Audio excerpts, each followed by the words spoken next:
Hello students, welcome back to my YouTube channel. So let's discuss unit 4th and chapter number 1. Chapter number 1 हमारा है electromagnetic induction. Electromagnetic induction में बेटा सबसे पहले हम लोग डेफिनेशन करने जा रहे हैं इलेक्ट्रोमैग्नेटिक इंडक्शन की। So it is a phenomena, ये इस तरह के एक फिनोमिना है of production of electric current और ईएमएफ इन अ कॉइल। एक कॉइल के अंदर इलेक्ट्रिक करंट या फिर ईएमएफ प्रोड्यूस हो जाती है, उस फिनोमिना को हम लोग क्या बोलते हैं, इलेक्ट्रोमैग्नेटिक इंडक्शन। लेकिन ये करंट और इंड्यूस्ड ईएमएफ किस वजह से प्रोड्यूस हो रहा है, किसी मैग्नेटिक फ्लक्स की वजह से। When magnetic flux is linked with the coil is changed. ध्यान से समझिए, मान लीजिए कि हमारे पास इस तरह से एक कॉइल है, ठीक है। इस कॉइल को हमने क्या करा, किसी एसी सोर्स के साथ कनेक्ट कर दिया, ठीक है। एसी सोर्स के साथ जैसे ही आप इसको कनेक्ट करोगे, so this is the AC source, इसका मतलब इसमें से कोई ना कोई करंट फ्लो होगा, ठीक है। जैसे करंट फ्लो हुआ, इस कॉइल के अंदर करंट जाएगा और इसके आसपास क्या है, मैग्नेटिक फील्ड क्रिएट हो जाएगा इस तरह से, ठीक है। हम लोग पढ़ चुके हैं ना कि एक मैग्नेट होता है, मैग्नेट के नॉर्थ टू साउथ पोल जो मैग्नेटिक फील्ड इस तरह से आती हैं, नॉर्थ और टू साउथ पोल की तरफ पढ़ चुके हैं इस चीज़ के बारे में। अब मान लीजिए कि this is the primary coil और इसके पास हम एक और कॉइल रख रहे हैं जिसको बोलेंगे हम लोग सेकेंडरी कॉइल।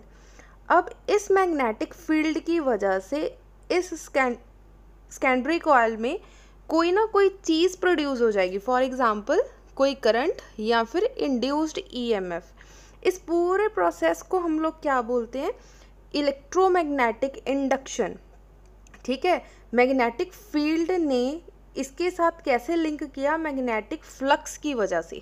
ध्यान से समझो, मैग्नेटिक जब इस कॉइल फर्स्ट प्राइमरी कॉइल में करंट जाएगा, करंट की वजह से फर्स्ट कॉइल के अंदर क्या आ जाएगी, मैग्नेटिक फील्ड।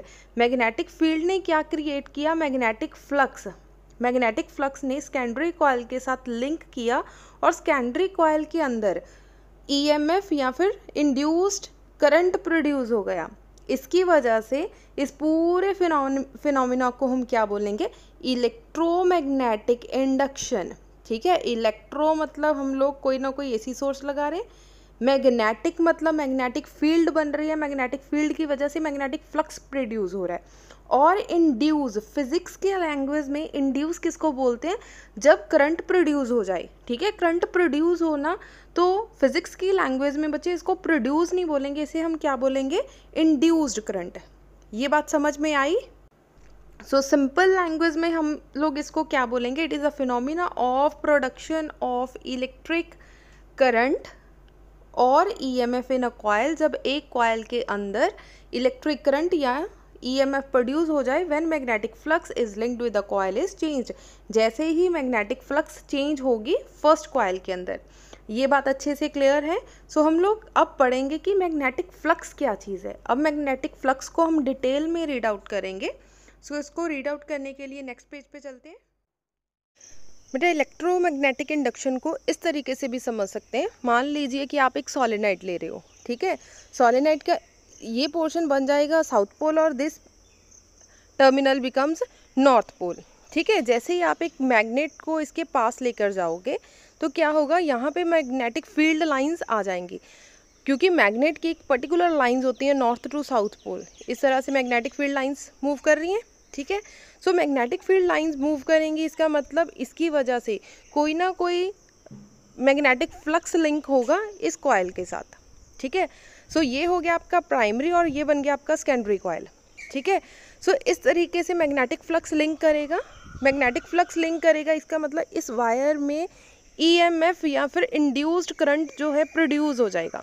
इंड्यूस क्यों बोला, क्योंकि फिजिक्स लैंग्वेज में हम लोग प्रोड्यूस्ड करंट नहीं बोलते, इंड्यूस्ड करंट बोलते हैं, ठीक है। सो इस तरीके से आपका इस वायर में, इस ये वाली वायर में करंट प्रोड्यूस हो जाएगा और आपकी गैल्वेनोमीटर की जो सुई है वो डिफ्लेक्ट कर जाएगी, जो नीडल है वो डिफ्लेक्शन शो करेगी। इसका मतलब जैसे ही गैल्वेनोमीटर की जो नीडल है डिफ्लेक्शन शो करेगी, इसका मतलब वहाँ पे क्या है, करंट प्रोड्यूस हो गया, ठीक है। सो ये आपका एक्सपेरिमेंटली परफॉर्मेंस था। अगर अच्छे से समझ लगा हो तो बेटा ध्यान से इसको करना, और इसे कॉपी पे बनाने की ज़रूरत नहीं है। जस्ट समझाने के लिए आपको ये वाली चीज़ समझाई गई है कि इलेक्ट्रोमैग्नेटिक इंडक्शन किस तरह से एक मैग्नेट की हेल्प से किस तरह से प्रोड्यूस किया जा सकता है। अब नेक्स्ट डेफिनेशन देखो बेटा, नेक्स्ट पढ़ेंगे हम लोग मैग्नेटिक फ्लक्स। अब मैग्नेटिक फ्लक्स क्या चीज़ है और उसको किसके साथ डिनोट करते हैं, उसको हम लिखेंगे फाई के साथ, ठीक है। Magnetic flux through any surface, सबसे पहले आप एक सरफेस ले लो, मान लीजिए हमने ये वाली सरफेस ले लिया, so this is the area, ठीक है। सो ये एरिया है, चाहे इसको ए वेक्टर से डिनोट कर दो चाहे एस वेक्टर से। कुछ बुक्स ने ए एरिया लिया है, कुछ वेक्टर्स ने, कुछ बुक्स ने एस वेक्टर लिया है। एस मतलब surface area is defined as the total number of magnetic lines passing through the surface. मान लीजिए कि कितनी मैक्सिमम नंबर ऑफ लाइंस इस सरफेस के अंदर पास हो रही हैं, कितनी मैग्नेटिक फील्ड लाइंस एक पर्टिकुलर एरिया के अंदर से पास हो रही हैं, उसको हम क्या बोलेंगे, मैग्नेटिक फ्लक्स, ठीक है। बच्चे डेफिनेशन क्लियर है। Magnetic flux through any surface, किसी भी सरफेस को हम कैसे डिफाइन करेंगे, when total number of magnetic field lines, ये वाली जो मैग्नेटिक फील्ड लाइंस है वो पास करेंगी पर्टिकुलर एक सरफेस के अंदर, उसको हम बोलेंगे magnetic flux which is denoted by phi. अब इसको मैथमेटिकली कैसे लिखेंगे, B vector dot A vector, ठीक है। बी मतलब आपकी मैग्नेटिक फील्ड है और ए इज़ योर एरिया या सरफेस एरिया। इतनी बात हुई क्लियर। नेक्स्ट देखो, it is the surface, it is a scalar quantity. ये क्या है, स्केलर क्वांटिटी है, and it is denoted by phi, या तो इसको फाई के साथ डिनोट करते हैं या फिर डी फाई के साथ, ठीक है। सो इसको लिखने का मेथड क्या है, phi is equals to B vector dot A vector. बच्चे वेक्टर्स ज़रूर लगाना इसके ऊपर, जब आप डॉट प्रोडक्ट लगा रहे हो इसका मतलब आप इसको वेक्टर की फॉर्म में लिखोगे, ठीक है। सो जैसे ही आप वेक्टर्स हटाओगे, डॉट हटाओगे, वहाँ पे क्या आ जाएगा, कॉस थीटा। आप +1 में कॉन्सेप्ट पढ़ चुके हो कि जब भी आप डॉट हटाते हो तो वहाँ पे क्या आ जाएगा, कॉस थीटा। अगर आप क्रॉस प्रोडक्ट को रिमूव करोगे then you will get sine theta, अगर डॉट प्रोडक्ट को रिमूव करोगे then you will get cos theta. इसका मतलब फाई का आंसर आपके पास कितना आ गया, बी ए कॉस थीटा। इतनी बात हुई बच्चे क्लियर। देन यहाँ पे B क्या चीज़ है, B is a magnetic field, what is A is area of the surface. Then phi क्या है आप लोगों का, phi is the angle between the magnetic field and a area vector. सो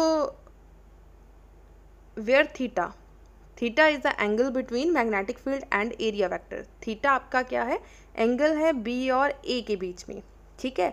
सो सबसे पहले हम लोग पढ़ेंगे first point, when magnetic field is perpendicular to the surface area. ये वाला पॉइंट बहुत ज़्यादा ध्यान से समझना। बच्चे ऑलवेज क्या करते हैं, जब भी परपेंडिकुलर वर्ड देखते हैं तो आप लोग क्या पुट करते हो, theta is equals to 90 degree, लेकिन यहाँ पे क्या है, थीटा इक्वल्स टू 0 डिग्री। अब ये कैसे हो गया, इसको समझने के लिए हम लोग प्रैक्टिकल आपको एग्जाम्पल के साथ समझाया जाएगा कि किस तरह से हम लोग 0 डिग्री लेंगे, विच इज़ परपेंडिकुलर। इस तरह से इस चीज़ को ध्यान से समझिए कि ये इसका फ्रंट मतलब ऊपर वाला हिस्सा है, इसका मतलब इसके जो भी परपेंडिकुलर रखोगे दैट इज एरिया वेक्टर। अब इस पोर्शन को देखो, इस पोर्शन का परपेंडिकुलर या एरिया वेक्टर कौन सा होगा, इस तरफ ऐसे, ठीक है। इसी तरह से इस तरफ इस तरीके से आपका एरिया वेक्टर होगा। इसका मतलब एरिया वेक्टर सरफेस के ऑलवेज परपेंडिकुलर है। ये बात समझ में आई। इसका मतलब अगर आप पेज को इस तरीके से ले रहे हो सो एरिया वेक्टर इस तरीके से है। अगर आप बुक को इस तरह से खड़ा कर दोगे, मान लीजिए इस तरह से खड़ा कर दिया, अब एरिया वेक्टर इसका इस तरफ है, इसका बिल्कुल ऊपर, क्योंकि सरफेस के परपेंडिकुलर, इसका इस तरफ, ठीक है। सो ऑलवेज सरफेस के परपेंडिकुलर क्या होगा, आपका एरिया वेक्टर। इतनी बात समझ में आई।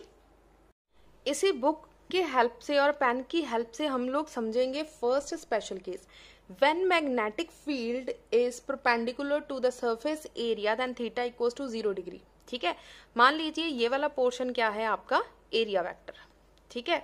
अब एरिया वेक्टर इसका मतलब इसका परपेंडिकुलर कहाँ पे होगा, इस तरफ, एरिया वेक्टर इस तरफ होगा। अब मैग्नेटिक फील्ड हमने क्या करनी है, परपेंडिकुलर करनी है इस सरफेस के ऊपर, ये सरफेस है, मान लीजिए यहीं पर हमने मैग्नेटिक फील्ड बनानी है, तो मैग्नेटिक फील्ड इसके परपेंडिकुलर होनी चाहिए, मतलब ऊपर की तरफ। यहाँ पे भी मैग्नेटिक फील्ड इस तरफ से, मान लीजिए नीचे से ऊपर की तरफ जो मैग्नेटिक फील्ड लाइंस जा रही हैं वो सरफेस, इस सरफेस के परपेंडिकुलर है, ठीक है, इस सरफेस के ऊपर की तरफ है। ये बात समझ में आ रही है बच्चे कि हम लोग इस सरफेस, ये पूरी सरफेस के परपेंडिकुलर मतलब ऊपर की तरफ ले रहे हैं। अब एरिया वेक्टर भी ऊपर की तरफ और मैग्नेटिक फील्ड भी ऊपर की तरफ। सो इसका मतलब A vector and B vector both are in the same direction. अगर सेम डायरेक्शन में है तो एंगल कितना होगा, 0 डिग्री। इतनी बात समझ में आई बेटा। अब इसी चीज को हम लोग थ्योरेटिकली समझते हैं। फॉर एग्जाम्पल जैसे हमने बुक ली थी, इसी तरह से हम लोग एक सरफेस एरिया ले रहे हैं इस तरह से, ठीक है। So this is our surface area. अब हमें पता है कि जो एरिया वेक्टर है which is always perpendicular to the surface, हम लोगों ने ले लिया इस तरह से एरिया वेक्टर। अब हमने बोला कि मैग्नेटिक फील्ड जो है वो एरिया के परपेंडिकुलर है। When B is perpendicular to surface area, B perpendicular है सरफेस एरिया के, इसका मतलब हम लोग मैग्नेटिक फील्ड इस तरह से पास कर रहे हैं, इस तरह से। ये बात समझ में आई बेटा? अगर कंफ्यूज नहीं होना, अगर कंफ्यूज हो रहे हो तो मतलब आप बार बार पूछ सकते हो। सो मैग्नेटिक फील्ड सरफेस, इस सरफेस के परपेंडिकुलर जा रहा है, ठीक है, सरफेस के परपेंडिकुलर, इसका मतलब बी वेक्टर इस तरफ है। अब ध्यान से देखो, A vector and B vector, A vector dot B vector, अगर डॉट प्रोडक्ट हटाओगे तो क्या आ जाएगा, ए बी कॉस थीटा। अब थीटा मतलब बी और ए के बीच में एंगल देखना, both are in the same direction, so angle is 0 degree. इसका मतलब क्या आ जाएगा, B A cos 0 degree. Cos 0 equals to 1, so हमने वैल्यू पुट कर दी 1, सो बी ए की वैल्यू कितनी आ गई, 1। इसका मतलब फाई आपका क्या आ गया, मैक्सिमम। यहाँ पे आपकी मैग्नेटिक फील्ड क्या होगी, मैक्सिमम।